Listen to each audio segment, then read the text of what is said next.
Good morning, everyone. It is Bridget from the Art of Grace Publishing House, and we are here for another episode of Authors in the Spotlight, brought to you by MyTimeTV.live and our beautiful producer, Adair Palmer. It is a great pleasure to be able to bring these shows to you and to talk to the authors and go a little bit deeper with what they're doing in their lives, as well as talk about their stories that they share in the books that we publish. Intuitive Seeing Her Truth is a book that took on a life of her own. She was the hardest book I've ever published, and we did have a lot of hurdles to jump with her. And I think it's because society as a whole is, sometimes bucking against what is occurring in the world. And I think that people sometimes don't want things to happen. So their forces, their energy, their will to make things not happen actually, creates hurdles for others like us with our book, Intuitive Seeing Her Truth. So I'm very pleased that we did bring it to the world, and I'm very pleased that the beautiful Anastasia, now I may say this incorrectly, Jakowski, joined us in the book. And I'll just tell you a little bit about her before I bring her on. Anastasia is an LA-based actress and producer of the documentary and ebook Expose, which gathers 86 survivors of narcissistic relationships. Her background is in clinical psychology. Her dad committed suicide when she was 2 years old. Her older brother, who suffered from schizophrenia disorder, also tried to commit suicide, which she witnessed and stopped. Anastasia moved at the age of 19 from Poland to Spain to study psychology, and that's when she found herself trapped in a narcissistic relationship. The idea of creating the Expose documentary came to her after leaving that relationship in 2018. She is the CEO of Expose Productions and the Barbara Lee Foundation, which educates on relationships. The screening of Expose will take place in December 2022, I hope. And we would like to welcome Anastasia to join us. She shared her story in the beautiful book, Intuitive Seeing Her Truth, which I have on my phone because I just gave away all of the copies to the bookstore because we're having a book signing this weekend. Welcome, Anastasia. Thank you for joining me. Thank you. It's a pleasure, and congratulations for your book signing. Yeah, it should be fun. It's always fun to share. We've just switched sides. It's always fun to share, the stories of the books, but also to meet people and actually be able to talk to them like we can here. Anastasia, can you tell me, first of all, why did you decide to share in a multi-author book? You've got so much going on in your life. You're doing the Expose documentary, which has got over 80 people in it that you had to interview yourself. You've had to pull the documentary together. You've done it with very little funding. I wanted to ask you, why did you choose to do something in another book? I like this question. So my personal reason was to push myself out of my comfort zone, because I grew up in a place, in a little village in Komorniki with 150 maybe people in it, and the culture of hiding things and having secrets, and being very private about all the juicy shadow things of life. So since I was a little girl, my mom would say, don't say anyone what's happening in our home, right? Mm-hmm. And I felt for years, I developed a lot of fear to share my personal things and being vulnerable.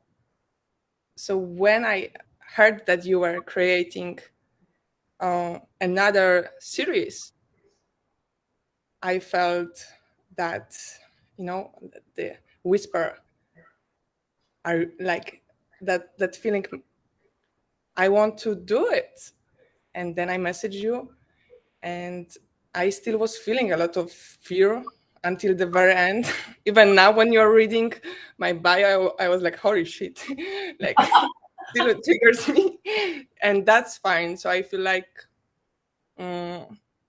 just to celebrate my journey, I see it now as a way of celebrating and also bringing that to create impact. Oh, I love that. This, to create impact is one of the reasons that you actually told me when we first spoke about it. Can you tell me, that is a huge fear, to have to sit back and share your story and then watch it go out into the world when you've been told your whole life, don't tell our secrets, don't tell our family secrets, there's a saying in English, don't air your dirty laundry. I think that personally, I think that when we do air our dirty laundry, it allows others the opportunity to get out of things that they're not comfortable in. It gives them permission to see what life is like on the other side, and it gives them the opportunity to, reach for different things and have different goals in their life. So yes, it's really great to see that happen. Catherine has joined us. Thanks for joining us, Catherine. If you have any questions for Anastasia today, please do ask them. We would love to hear from you. Thank you for joining us. With the story, I wanted to read just the start of your chapter. Self-worth means realizing who we really are. That was the title of your chapter. Something was off. And you put a quote in there. What we do not express, it tends to burn us. What we run away from, it is what we are meant to do. When she left Poland and moved to Denmark, something was off. When she left Denmark and moved to Germany, something was off. When she left Germany and moved to Spain, something was off. When she left Spain and moved to California, something was off. When she could not sit still in California, she knew something was off. Something was off inside me, and she did not know what she was escaping. Can you just share with us that feeling of something being off? Like it's very uncomfortable, very probably emotional for you. And, how did that feeling of something being off come to your realization? And I'm not telling everybody what you realized. You can share that if you like.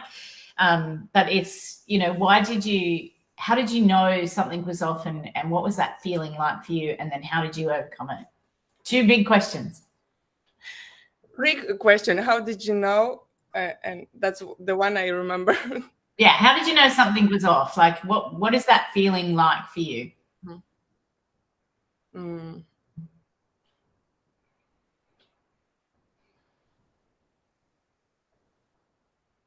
So yeah, bring maybe a story. I was that feeling of that something is off, I could compare to a moment when I was 13 years old, and we had some big argument with my brother, and I tried to escape from him, and I locked myself in my room, and that was one of those days my mom was working the whole day. She had 3 different jobs, and I just was crying, and I was feeling alone. I was feeling I don't have a dad because my dad passed away. My mom is at work, and I felt like I no longer want to be here. Like there is no, I felt not unloved, like not loved or not safe. And I had this teddy bear nearby me, and I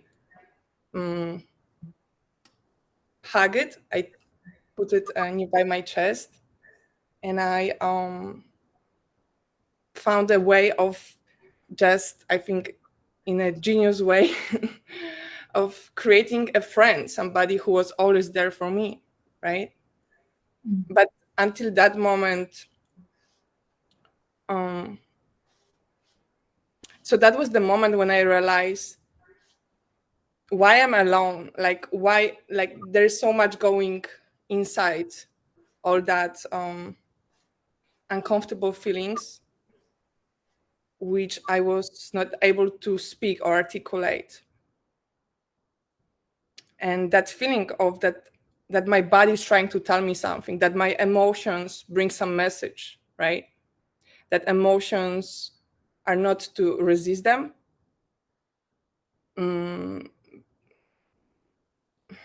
So when I was writing that something was off, it was that internal feeling that I was absent, that I was missing, I was not listening to my intuition.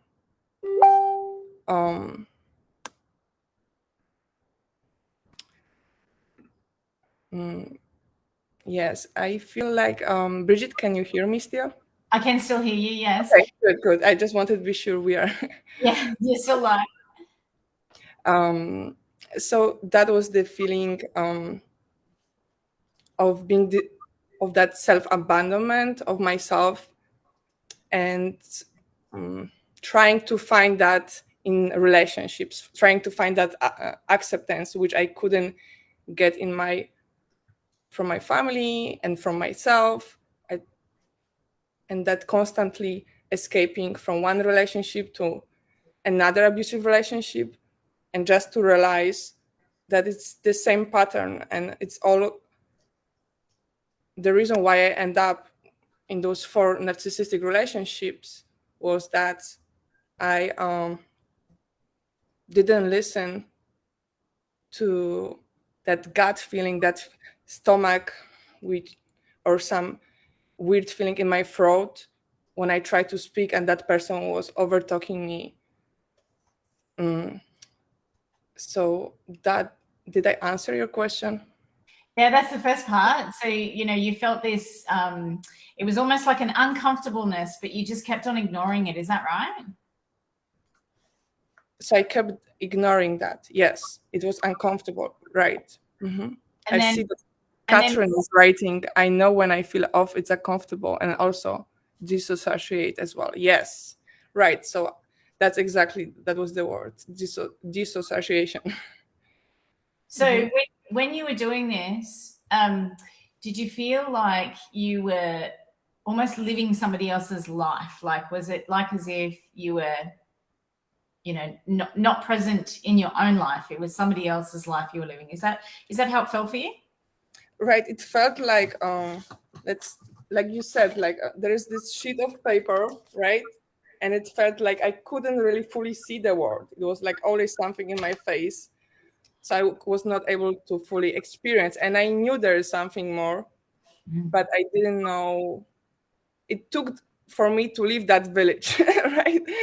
Somewhere, and like in in every way, like from my mind, where I had, some I don't want to go to abstract into abstract.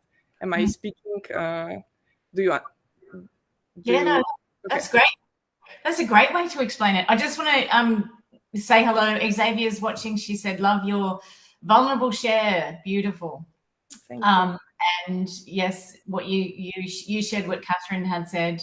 I know when I feel off, it's uncomfortable, and I also disassociate as well. It's very common that people do disassociate, isn't it? And you would have seen that through your expose documentary interviews. You would have seen a lot of change and growth in people, which is what happens when you share your story. Like, you've had growth through sharing in Intuitive Seeing Her Truth.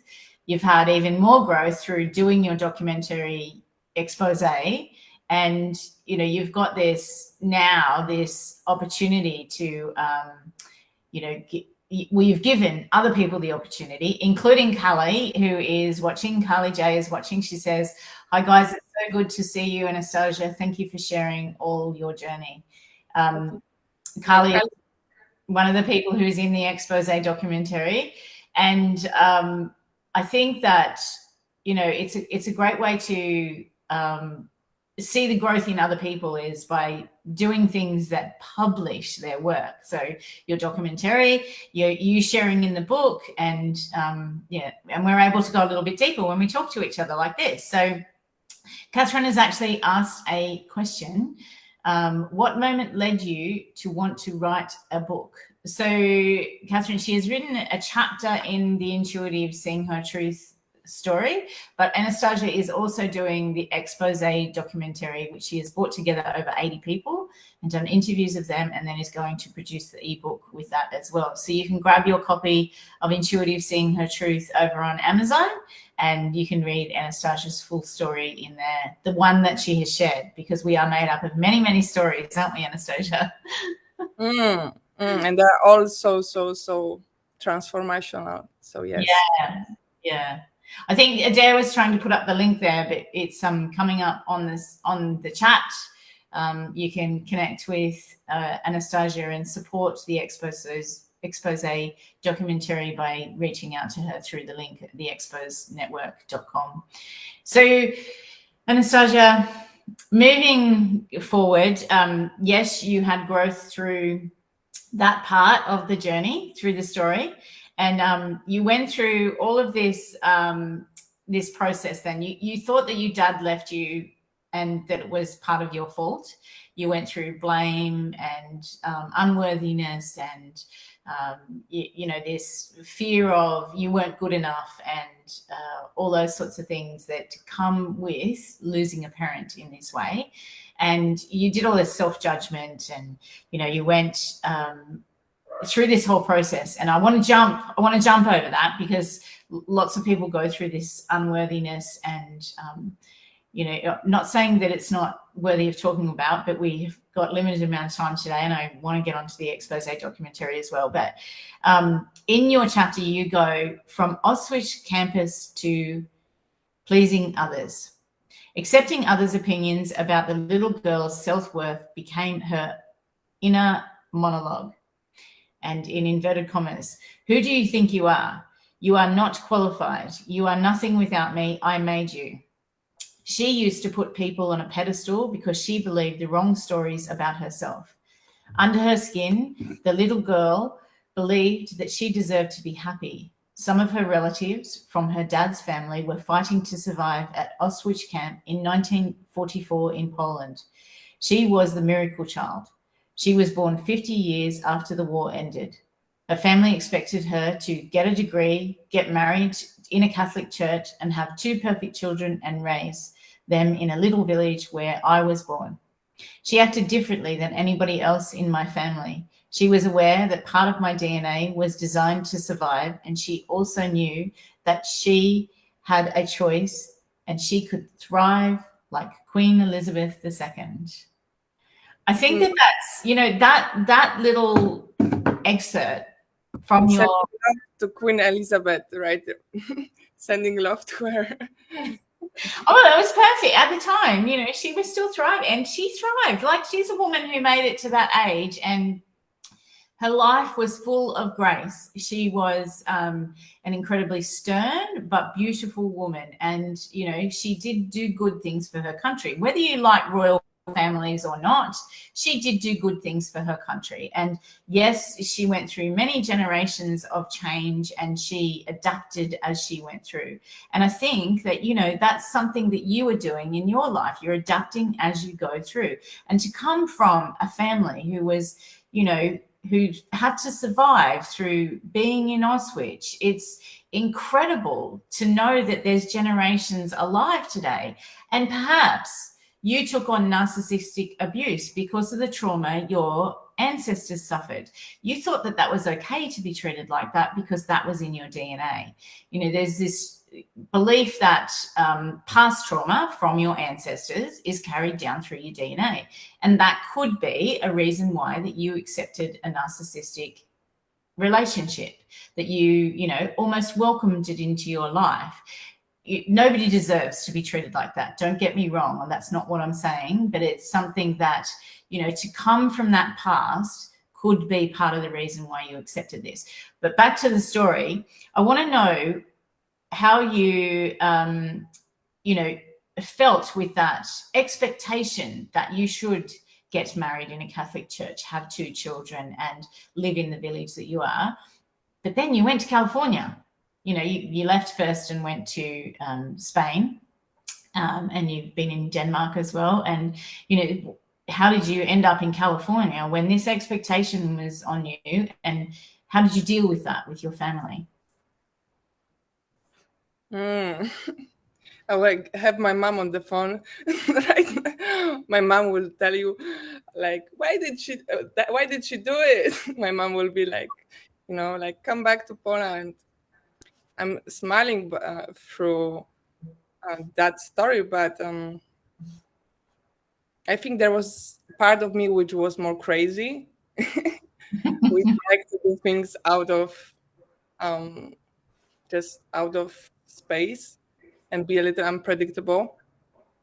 And that was what maybe also was part of my DNA. Yeah. So as we were running away from the campuses, Auschwitz campuses, that feeling of that you can thrive after you surviving. Mm. So I didn't ask for permission, right?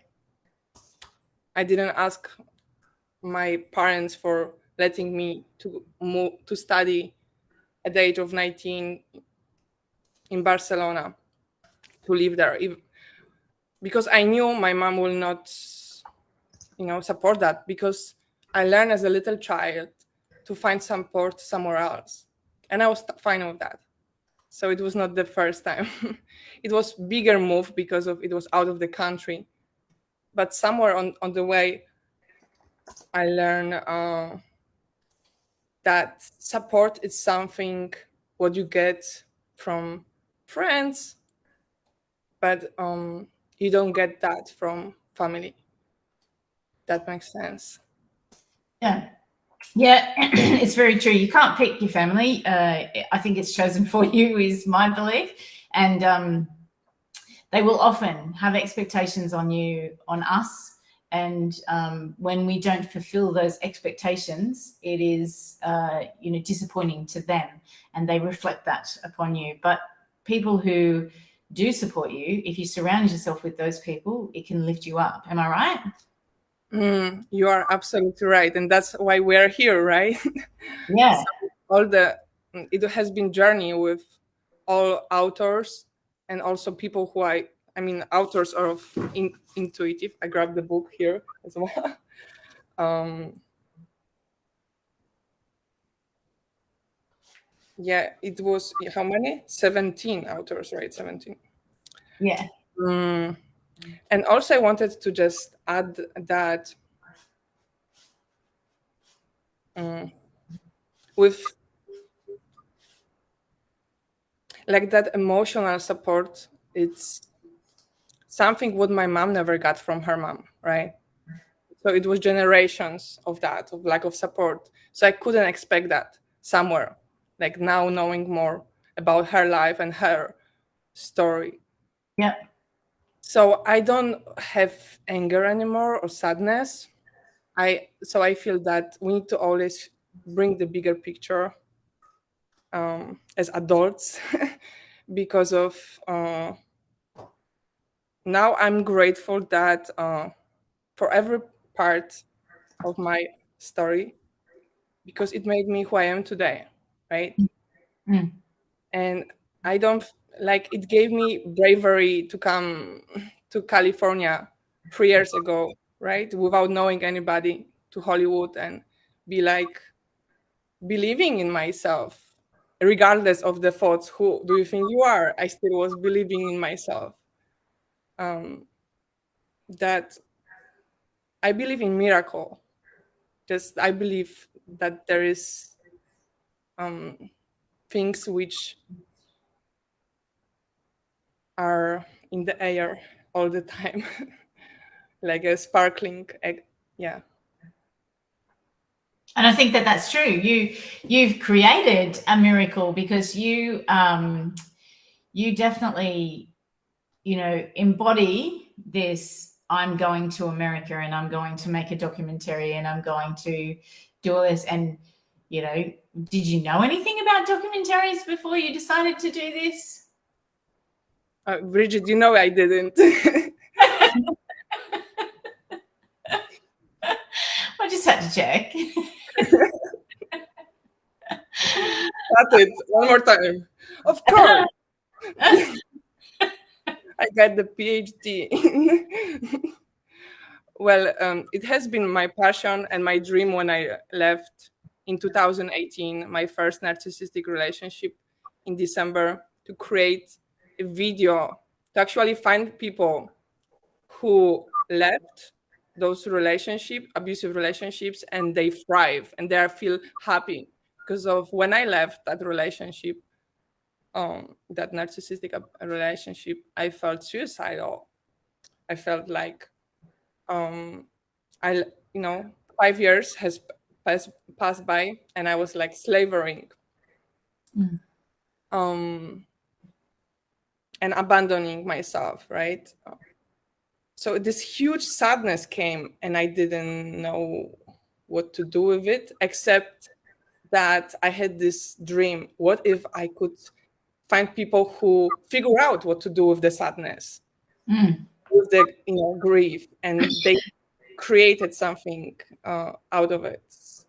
And I followed that intuition voice and opened Facebook group, and that's how we met, actually, right, on Facebook, through Melody.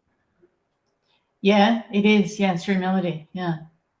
I think that's the is that the key? Like it's that people who have found the missing ingredient to actually go and thrive. Is that what it is? To say again, so I will be.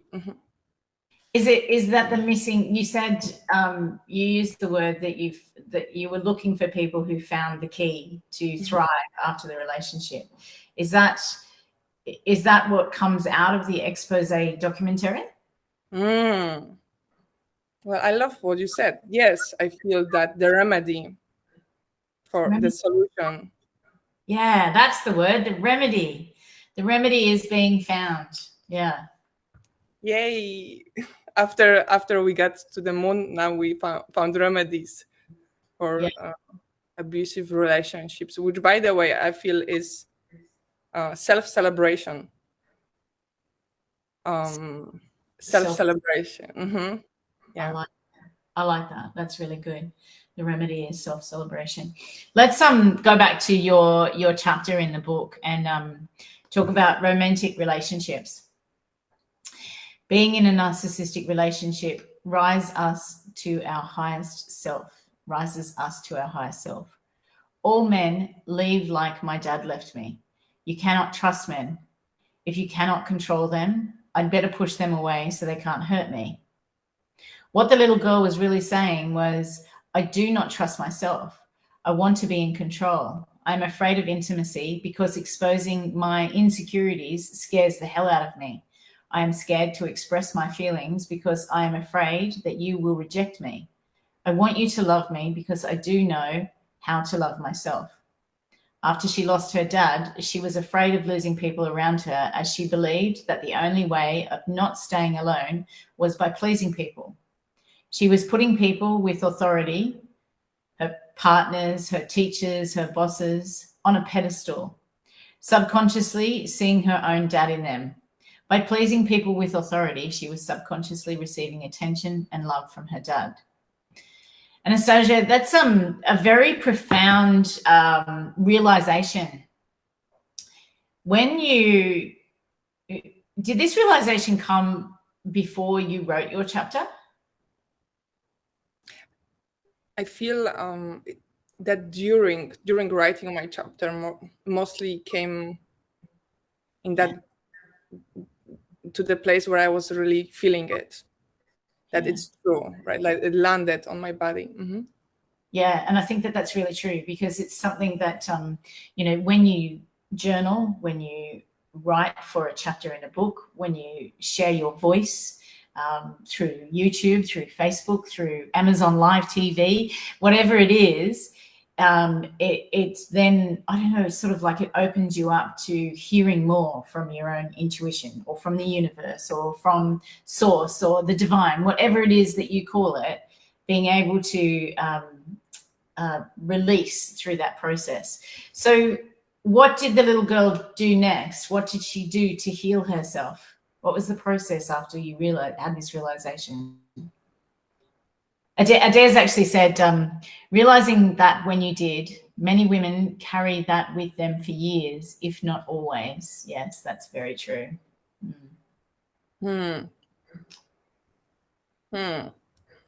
Thank you.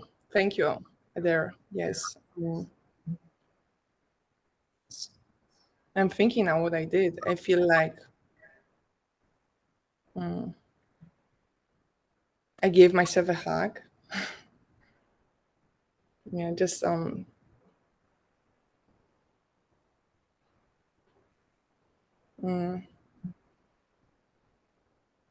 like I felt connected with myself by that truth.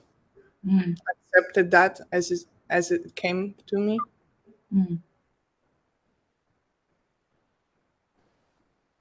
So I think yeah, go ahead. I remember you actually messaging me, and I don't know if we can go back through the messages and find the actual message, because when I read your chapter and this was in there, you had messaged me afterwards that you'd had this big, it was a voice message, and you had this big realization and you were crying, and it had a profound effect on me, because I was in this moment, I was like, I've just allowed you the opportunity to release something. And this was something that I never thought that would come from publishing. But when that happened, you became this light, this beacon for other people who had been in narcissistic relationships. And I just saw Expose go to another level after this incident occurred. It's like a moment in time for me that I watched you, witnessed you, which I haven't been able to witness you for some time because Facebook land had issues, and I'm not on Instagram because I got banned from Instagram and you got banned from Facebook. So I haven't seen you blossoming, continue to blossom. But when this happened, we were both on Facebook, and I saw you go to another level with Expose documentary, and it was like as if it was a release or a relief, and you were able to open up to more things. And as Adair has said, it sounds like it was liberating for you. Is that how it felt for you? Was it liberating? Yeah, well, I don't know if that's the word, but it felt like that now I get to choose different, like, yeah. And it felt, I feel more joyful in my chest, and just feeling that I'm not a victim anymore. Because before I was like, why I attract these guys? Like, why this happens? Why? And I blame that there is something inherently wrong with me, right? That there's something that I am. So I self-attack a lot, right? But when I went into that insight, I realized that maybe it was, like liberating, that it helped me to start a new chapter. Created something out of. I heard my own voice. Oh, sorry about that. No, I thought it was my my Facebook. Okay, cool.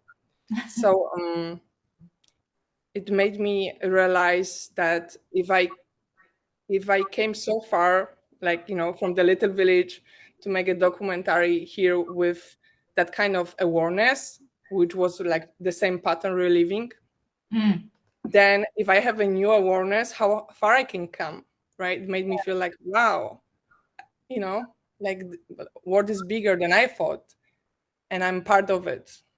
Like, I feel that I felt more connected with all of you, and I felt more, I want to be in service.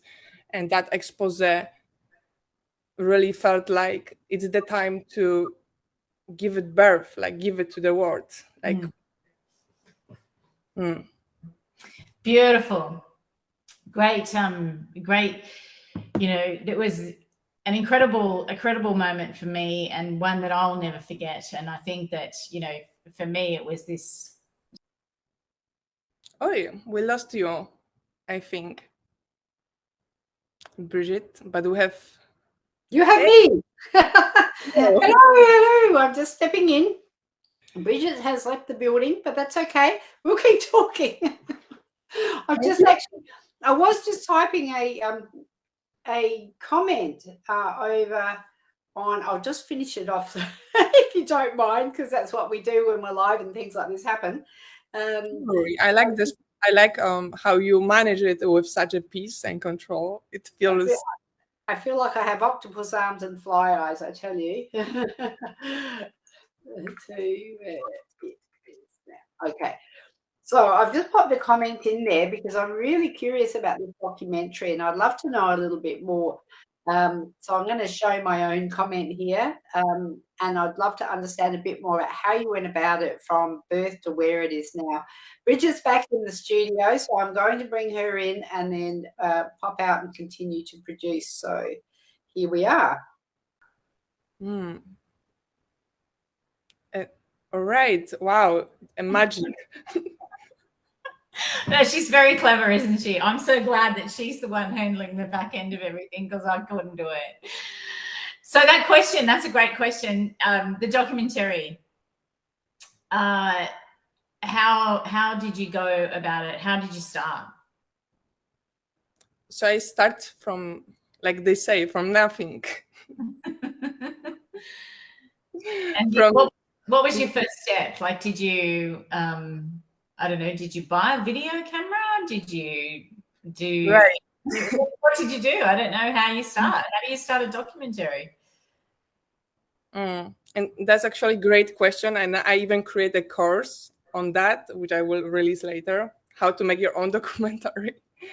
I found super easy steps. So the way I did it was perfect in the way how I am, right? So I share my idea. I open a Facebook group and I share my idea, my story. I'm just thinking, how did I do it right now?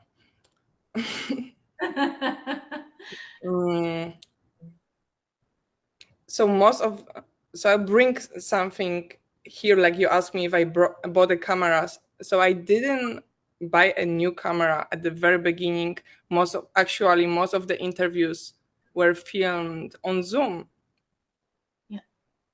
With the 720 resolution, which I'm very proud of, because I wanted to prove that if you want to do something badly enough, the universe will help you. And it actually did. There were through the word of mouth, I interviewed someone, Marisa, and she knew somebody else, and that's how over 80 stories were created. In the middle, I actually was able to find a sponsor who got a camera. Yay! So we have some, 4K resolution videos as well. Yay! But, I bring humor here because of this documentary is an Oscar-winning documentary when it comes to content and the messages. It's so deep and unfolding a lot of things which I believe the audience will relate, and they will be able to find themselves, their truth in one of those 80 stories. And hopefully join our foundation services as well. Like, we want to support anyone with therapy, or just start the therapy by, with a therapist you really vibrate with, right? Yeah. Adair has asked, where can she sign up for your course? And she also said, it sounds like it was so intuitive for you to go through that process of preparing a documentary. Yeah, intuitive. That's the word. Yeah. Well, it felt natural. It felt really easy. Like that, I was like, even, one day thinking, like, this is this project, like generally speaking, to find over the 80 people, it felt as one of the easiest thing I did in my life. And I was thinking, why is that? Why another? So I paid attention that there was like this sparkle of help from outside. And I felt it many times, especially also how we connected and how that relationship expands to the place where we are right now.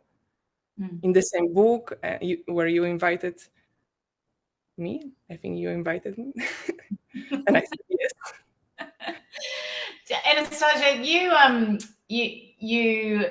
you traveled to some people, you did some face-to-face, like you said, you did some over Zoom, and then you had to find somebody to edit the work. Now, this was challenging, was it not?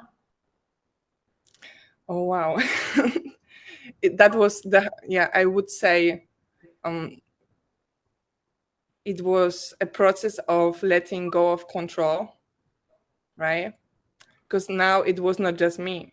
I had to include more like people who will do it for me, right? I realized that I actually felt a need. I felt a fear and a need in the same time. Fear of, oh, I don't want someone else to do it by, instead of me. But also I wanted to ask for help in the same time.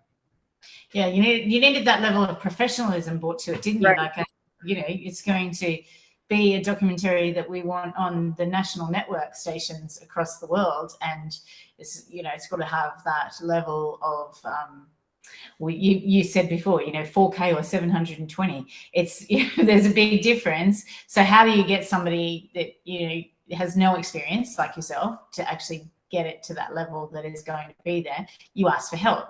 Adair, I didn't see that before. Adair has asked, were there any challenges and how did you overcome them? So that challenge of, not only finding an editor that worked with you to edit the documentary and bring it together as one piece, that fear probably was the harder part to actually overcome, right? So I'm speaking back, 6 months ago when I started the journey of looking for a video editor. So it was a challenge, but also what I find what was really challenging was also writing the script, right? So I'm right now in the place where the script it's like 99% finished. Yeah. And that took for me like those like 6 months actually, because I didn't know, as I was releasing those stories over and over again, right, having the transcript, to find some because I'm sharing it as a one voice, right? So I had to find patterns and similar answers, like kind of putting puzzles together. When you don't know how the picture will, how the picture will end, but not exactly. Yeah. So it felt really triggering when I heard those stories, those emotional stories, and I had to take a pause and I had to take a day off or 2 days off. And I was like, I went for AMDR, extra therapy. I had to do some inner work more on myself because of when you are empath, things more resonate with you as well, right? And under that, it was all still my own pain. Yeah. So regardless that I did, my own therapy like 6 months before, 2 times a week, I still had to work, and I'm still actually in the AMDR therapy, which I'm also talk about. We are talking through the documentary as one of the ways to help the trauma release from your body, because I feel like it's so important. So important. Yeah. And then you came to the place where you got your video editor. So you're still working on that at the moment, is that right? Right, and that's where we want to, for those for who the documentary message is important, we want to ask you for a support, and you can donate. We can put a GoFundMe link on the site, because that's the place where I and the foundation needs help with, is to pay those 13,800 for the 60 minutes documentary plus trailer. So that's another challenge and another place for a miracle, I guess. Another place for a miracle to come about. So you've set up, not only have you done the expose documentary, you've set up a foundation, Barbara Lee Foundation, which can you just explain to everyone who Barbara Lee is? Yes, absolutely. So I just was thinking now, I wish I had I wrote down her story and I know her here. Okay. But okay, so she was she passed away. She was a teacher in LA, Los Angeles, in California, and her mission was to bring fun through education. I'm crying now. Just her presence. Okay. I'm smiling because she had no idea that one day she will have a foundation on her name, right?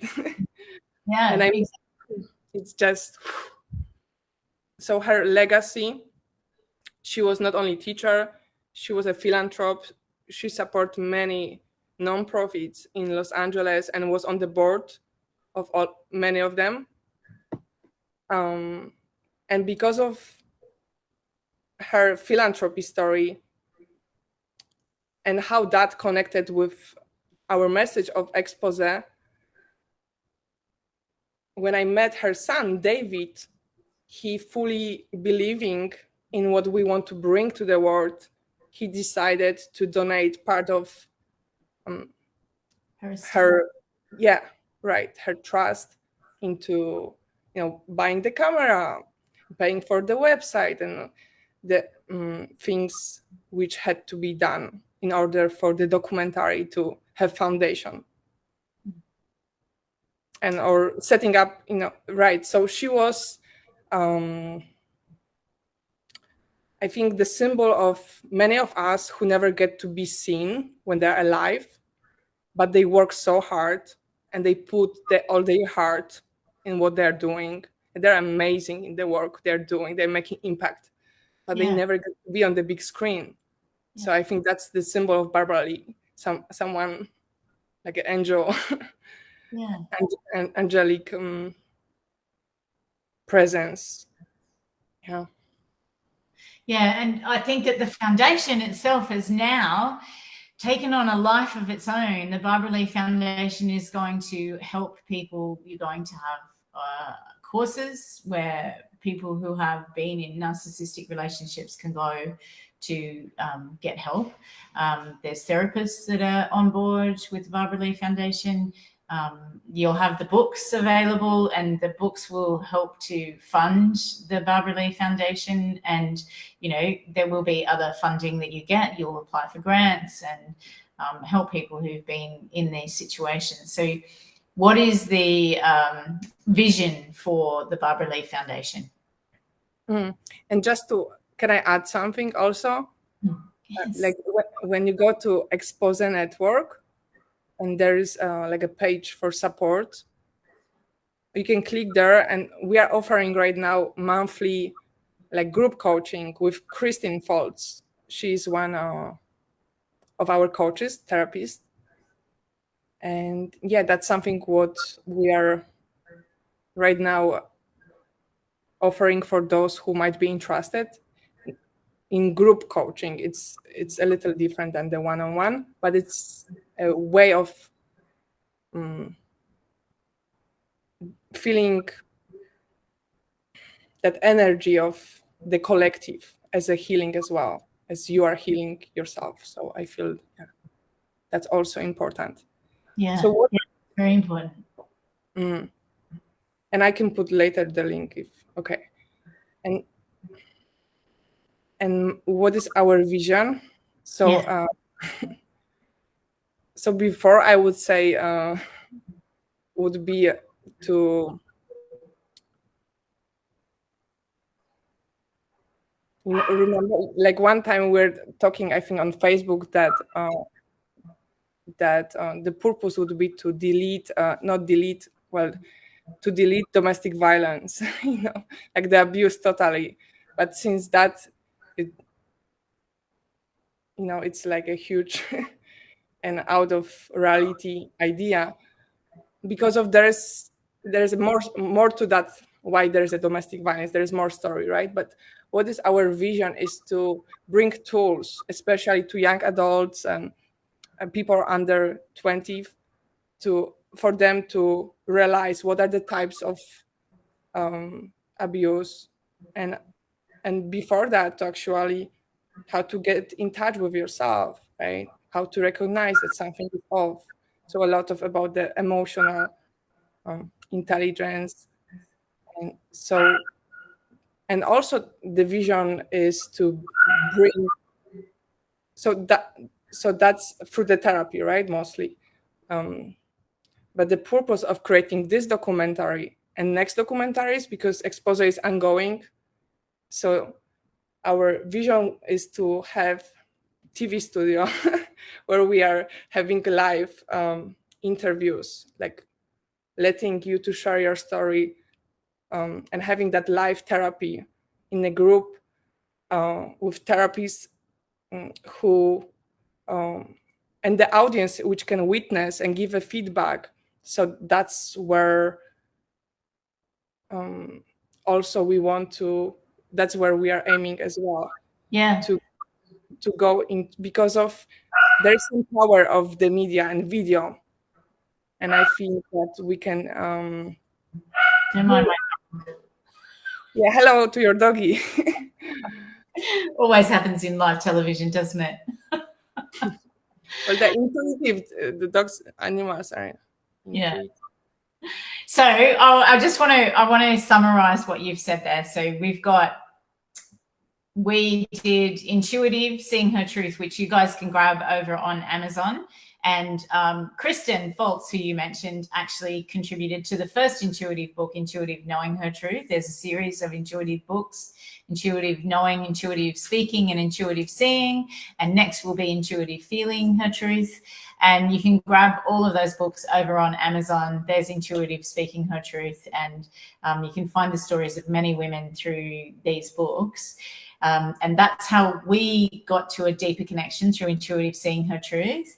And Kristen contributed to Knowing Her Truth, and she is now a therapist with the Barbara Lee Foundation. She's a therapist in her own right, but she donates some of her time to the Barbara Lee Foundation and does those group therapy classes.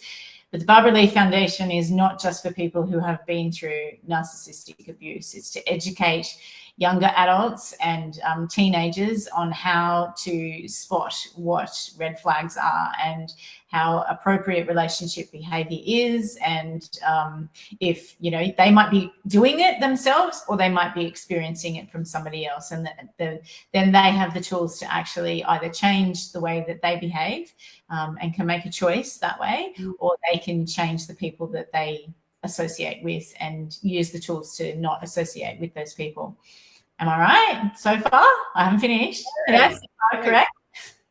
Then the expose documentary is going to come out. When is it going to come out, do you think, Anastasia? Yes, so it's February actually. Right now, we are scheduling for February. That's a secret. February 2023. So that could change, like it is a very, very difficult process to go through when you don't have a lot of funding. So do pop over onto the GoFundMe if you can and donate whatever you can, because every cent will help to get this documentary out into the world. So please do that. Or if you can donate, which is, it can happen, then if you can share with 1 or 2 friends, that's something what we are also very grateful. Thank you. Yeah, exactly. And that's, being able to produce such a documentary that is going to help so many people is going to be a useful tool that is out in the world. And then, when it's free, that people can actually see what's possible. after the documentary, there is going to be a book, an expose book, which we're going to publish together. So can you tell everybody just a little bit about the book in a minute? I just want to finish off the Barbara Lee Foundation. In the future, the Barbara Lee Foundation is going to have a TV studio where people can come to share their stories. And I assume it's going to go greater than just narcissistic abuse. Am I right? Yes. So we're going to have people share stories. So we want to be able to have people using their voice. And the more people who use their voice and share their stories, the more people who get healed around the world. There we go. Is that right? Yay. Okay. Now so when DJ put the music. Let's talk about the expose book that we're going to do after the documentary is all wrapped up and out in the world. We're going to produce an expose book utilizing the stories of the people that shared in the documentary, because documentary won't include every single part of every person's story, because that would be, my gosh, you would have 15 documentaries, not just one. So can you tell us what is the purpose of the book, and you know, what you see the vision of the book as? I love your summarizing. I just want to celebrate how you are summarizing 5 minutes into 60 seconds. That's amazing skills. Have you considered to be a therapist? Yeah, I have considered it. I'm too busy with other projects. No, that's awesome. So the purpose of the book is to bring that message to the audience who just prefers books over video, or also people who are have some disabilities and they can hear, for example, right? Yeah. And also, so it was a way of creating more impact. Like, our goal is to transform 500 million lives around the world through the book, through the documentary, through expose radio, podcast, through social media. So that's one of another branches of expose, to reach more people who might just prefer that a way of having a book, right? Like the traditional way of receiving a message. Yeah, beautiful. And also, I'm right now thinking, because it was available, right? And so that made me feel, why not? And you made it possible, Bridget. Well, we're going to make it possible. We haven't done it yet, so we're going to make it possible, yes. The Art of Grace Publishing House is going to support you to publish that book at no fee. So we do hope that comes about in 2023 as well. So do look out for that book. But in the meantime, to read Anastasia's story and to go a little bit deeper into her life, you can grab a copy of Intuitive Seeing Her Truth over on Amazon, and you will be able to connect with her. There is a link in that book, but there's also links in this live today where you can go to the GoFundMe page and help out with the expose documentary to bring it to the world and make impact in the world in a small way, whatever gift you can give, or share it with your friends who may be able to give a gift. You can check out the expose website for more assistance if you are struggling with a narcissistic relationship or recovering from a narcissistic relationship. Please do pop over there and check out the tools and resources that are there, and reach out to Anastasia or myself if you are needing immediate assistance.